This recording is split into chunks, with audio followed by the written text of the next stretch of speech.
In the garden, 2 bloodlines were born, but only one came from the light. Genesis says Eve bore Cain with the help of the Lord, but ancient Hebrew tells a different story. The Zohar, the Book of Jubilees, and fragments from Nag Hammadi hint that Eve was seduced. Not by Adam, but by something else. A serpent, a watcher, a being not of earth. Some called him Samael, the blind god. Others simply called him the dragon. Cain was not Adam's son. Cain was the first hybrid, the seed of the serpent, the beginning of the dragon bloodline.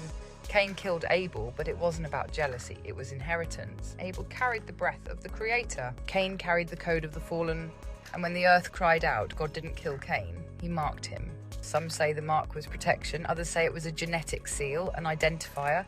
That mark passed down through cities, through kings, through secret priesthoods. These weren't just people, they were preserved lines, carriers of ancient intelligence, host bodies for something non-human.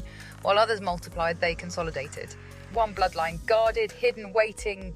The Bible says the flood came because the earth was wicked, but it doesn't say why, not clearly. The Book of Enoch does. The Watchers, fallen angels, descended and mated with human women. Their offspring were the Nephilim, giant hybrids, part celestial, part flesh. They taught forbidden knowledge, sorcery, war, enchantments, root cutting, weaponry. The earth was corrupted by dragon code, not just in flesh, in blood. So the Creator reset it, but not all were wiped out. Some fled underground, some were preserved by kings, some mingled with royalty. The flood wasn't the end of the dragon bloodline, it was its cover story. After the waters receded, a new empire rose, Babylon. And Babylon didn't start from scratch, it started with knowledge carried over. Nimrod, said to be a mighty one before the Lord, built towers to the heavens. His bloodline was rumoured to be tainted, part divine, part dragon. He sought the same thing Cain did, control over earth, heaven and man. From Babylon came Assyria, from Assyria came Persia. Then Greece, Rome, Europe, all seeded with fragments of the same bloodline. Different crowns, same serpent, because the dragon didn't die, it went global. The Council of Nicaea under Constantine rewrote scripture. The Vatican, built atop pagan temples, became a fortress of hidden knowledge. The papal mitre resembles the head of a fish, but its origin? The open mouth of the serpent god Dagon. Even the serpent staff of Moses became stylized into Vatican iconography. Why? Because the dragon needed to look like God to infiltrate the soul gate. And what better disguise than a holy man? The bloodlines never vanished, they just changed clothes. They traded thrones for think tanks, castles for corporate towers, scepters for systems. Today they run banks, not empires. They influence laws, not through parliaments, but portfolios. They don't appear on ballots. But their funding decides who does. They shape the world from behind the curtain. Their symbols are still present. In the architecture, the crests, the handshakes, and the silent alliances. They no longer wear crowns, but they still rule.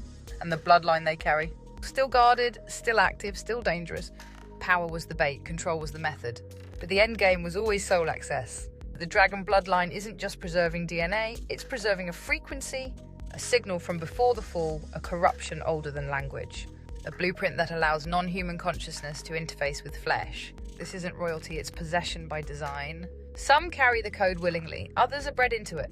The point to keep the gate open, because the dragon doesn't want Earth, it wants what's inside you.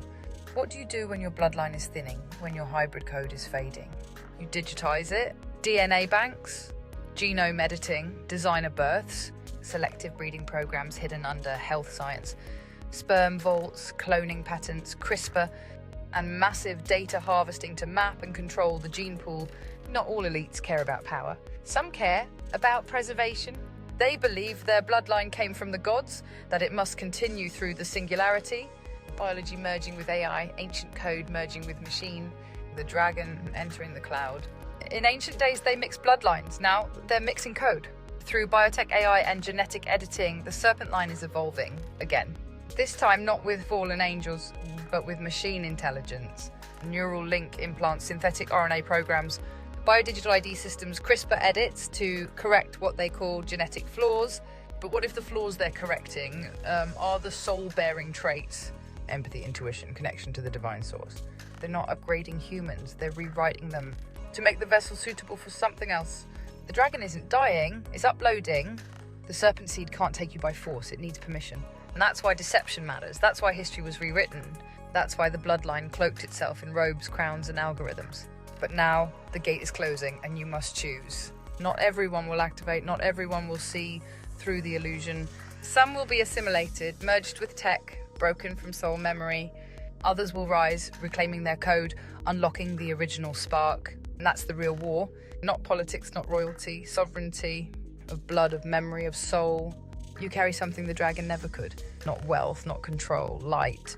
The original spark, the breath before the fall, the memory of what it was to be free. They've tried to copy it, clone it, harvest it, but they can't create it. They can only steal it through consent, distraction, or genetic trickery. But when you wake up, when you say no, when you remember who you are, that spark becomes flame, and flame becomes fire, and fire purifies blood. They spent millennia protecting their line. Now it's your turn. Protect yours. Game of Thrones wasn't fantasy, it was confession. A bloodline of rulers tied to dragons. Blood that could control beasts. Fireborn queens, icebound walls hiding ancient threats. Sound familiar? It should. Because the show's symbolism wasn't just entertainment, it was revelation through fiction. The Targaryens weren't just a family, they were a metaphor for the dragon bloodline itself. Pale-skinned, silver-haired rulers obsessed with legacy, incestuous, powerful, cursed. And the Iron Throne, forged from the swords of the fallen. It's a symbol of conquest by dragonfire, truth hidden in plain sight. If dragons were real, where are they now? Some say they were hunted to extinction, others say they went underground. But there's a third option. They were never killed, they were bound. Trapped beneath mountains, frozen under ice. Sealed in stasis chambers beneath ancient temples. Buried in code, waiting for resonance to awaken them. The old texts don't say they died, they say they sleep. The Sumerians called them Anzu, the Mesopotamians called them Usumgal, the Christians called them Behemoth and Leviathan. The Book of Revelation says one will rise again. The return of the dragon isn't poetic, it's prophetic. You know why they build cathedrals on ley lines? Why every ancient temple sits atop cave systems? Because they're sitting on something. Dragon bones weren't metaphors, they were energy conductors. Buried beneath stone circles, volcanoes and sacred mounds are giant fossilized remains. Not just of giants, but of dragons. Serpentine spines, horned skulls, obsidian claws. And the elite know, that's why. They mine the earth where bones lie, they build particle colliders over the bones. Hello, CERN. They use resonance to awaken dormant code in ancient marrow. Bloodlines don't just carry genes, they carry permissions to access what sleeps. Dragons weren't just beasts, they were living frequencies. In Egypt, they were guardians of the Dua, the underworld frequency zone. In Mesoamerica, they were skywalkers. Quetzalcoatl, the feathered serpent, bringer of knowledge and fire. In the East, they balanced heaven and earth, yang energy in motion. But fire meant more than flames, it meant transformation. Dragonfire was a symbol of alchemical change, a purging of the false, a refining of the true. The dragon bloodline still uses this symbol today, not to enlighten, but to burn memory. Every false war, every reset, every tower that falls, a ritual in fire. They say we're in the age of man, but look at the symbols. What the snakes on medical logos, the dragons on royal crests, and the reptilian eyes hidden in ancient statuary. Even the serpent DNA helix itself. You were told the dinosaurs died out, but that's just branding. The age of reptiles didn't end, it just went underground. The rulers changed their skins. The beasts became priests, the monsters became monarchs. You weren't born into the age of man, you were born into the age of containment. The dragons never left, they just went silent. Tartaria wasn't just an empire, it was a containment grid. A pre-reset civilization built with sound, stone and sacred geometry. Its cities were energetic locks, harmonic prisons for entities too vast to destroy. Cathedrals weren't for worship, they were amplifiers. Star forts weren't for defense, they were containment fields. And when Tartaria fell, the gatekeepers lost control. That's why the mud came, that's why the records were burned. That's why your history's fake. Because the dragon bloodline wasn't just a passenger. It was the force that cracked the seal. And now it wants the world back. They've already started seeding it. Ancient aliens on every screen. Reptilian humanoids in kids' cartoons. Dragon DNA in Netflix fantasies. The gods returning to restore balance. But it's not entertainment, it's ritual preparation. Because the dragon bloodline isn't hiding anymore, it's preparing to re-emerge, but not as rulers, as saviors. When the false systems collapse, economy, energy, climate, they'll reveal new technology, new governance, a new body plan.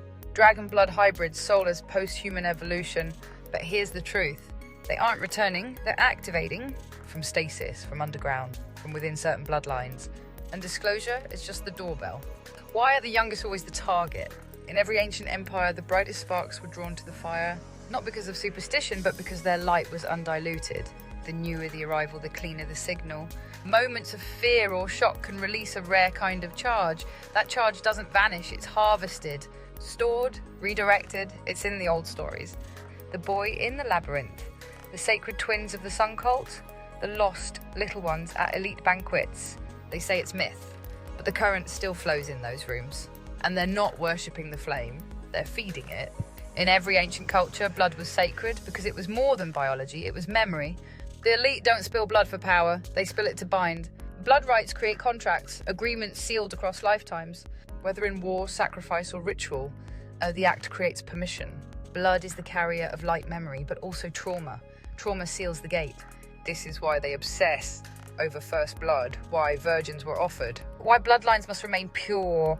They're not honouring the dragon, they're feeding it, because the dragon feeds on unresolved memory, and when the soul is shattered, it becomes currency. But dragons didn't just vanish into myth, they were renamed, rebranded. In some cultures, they became seraphim, fiery flying serpents. In others, they were divine beasts, protectors of thrones, bearers of knowledge. But in truth, they were neither protectors nor beasts. They were gatekeepers of blood, of memory, of power. The dragon was not a monster to slay, it was a frequency to survive, a parasitic code embedded into bloodlines, whispering through ritual, possession and control. Those who carried it became kings, priests, popes and prophets, not to serve the people, but to own the story. Look at the flags, the crests, the ancient seals. Why do so many royal and imperial emblems carry dragons, serpents or winged beasts? It's not decoration, it's declaration. They are claiming descent, not from God, but from something far older, something reptilian. It's not in the sci-fi sense of green skin and slit pupils, but in the energetic lineage. Cold, calculating, controlling. The Dragon Code is a soul-binding system, passed down through chosen bloodlines, maintained through ritual. The goal, preserve power, suppress memory, control the grid of light. Because if the original blood ever reawakens, their reign ends. And they know it. That's why the bloodline is so carefully guarded, why royal marriages are arranged behind closed doors, why DNA is monitored through ancestry databases, because they're not just protecting their legacy, they're watching for us, the ones born outside the line, but carrying the spark they try to erase. Every soul with ancient memory, every voice that questions the script, every heart that doesn't bow, they see us as threats. Because if enough of us remember, the veil cracks, the blood loses its grip, and the dragons will be forced to face the fire. They've prepared for that moment. Contingency plans, distractions, false awakenings. If truth begins to rise, they offer a version of it, watered down, branded, controlled.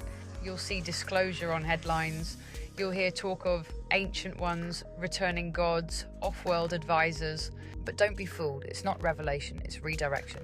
They'll frame the dragons as allies, the hybrids as saviors, the bloodlines as misunderstood keepers of balance. But the truth, they've never stopped harvesting, never stopped manipulating blood, soul and womb. They just learned how to make it look like ascension. Ascension is their final con. They'll speak of light codes and upgrades, of merging with higher intelligences, of becoming one with the source through tech unity or frequency jumps. But real ascension doesn't need permission. It doesn't require implants, downloads or synthetic light. It's already within you. What they offer is assimilation, not evolution. A merging of bloodline and machine, of stolen light and ancient code. A counterfeit escape. Because they know the grid is collapsing, the gate is shifting. And if you remember who you were before the fall, you won't go with them, you'll rise without them. You were never meant to serve their system, you were meant to disrupt it. That's why your soul came here encoded, with memory fragments, ancient fire, and a frequency they couldn't trace.